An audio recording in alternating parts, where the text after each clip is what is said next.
አሁን የኛ መንገዱ ልጆችም እንዳይወጡ እንዳይገቡ ያ በጉልበት የሰራነው መንገድ እንዳለ ቱቦ ሲገባ ደረመሶ አሁን አካለ ጉዳተውና ጤነኛም ሰው አይወጣውም። በቃ እንዳለ ድንጋዩ ከምረነዋል። እንደው አቶ ሙሉጌታ ወርደህ ብታይልን በእናቶች ስም ነው ምን ማጸነው እኔ ማለት ነው። ለምን ብሎክ ላይ እኛ እናንተ ናችሁ ማሰጡም መልስ አሰጡም እንደዚህ ስንሆን ወርዶ ማያዩንም ያሉ ነው። እንዳለ ድንጋዩ ያ ቱቦ ሲወርድ እንዳለ ድምጥማጡ አበላ መውጫ መግቢያ የለም። ልጆቹ እንቅፋት የጣላቸው ነው። ያ ውሃ ሁሉም በላይ ላይ ነው የተለቀቀው።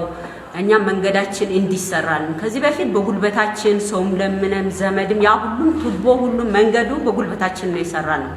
ግን አሁን እኛ አቅማችንም አይችልም ባለቤቶቻችንም ያው አቅማቸው ወደ እድሜያቸውም ገፍተዋል። ወረዳ ተባብሮ ያ መንገድ እንዲሰራልን ነው እኛ በእናቶችና በልጆች ስም ምን ማጸነው ማለት ነው።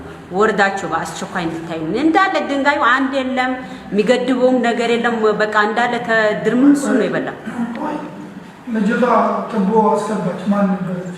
በህሪያ ሞሽናት ከላይ ከእንት ከሱ ስለነበረ የጉልበት እንደውም ባላቱ እንዲከብላ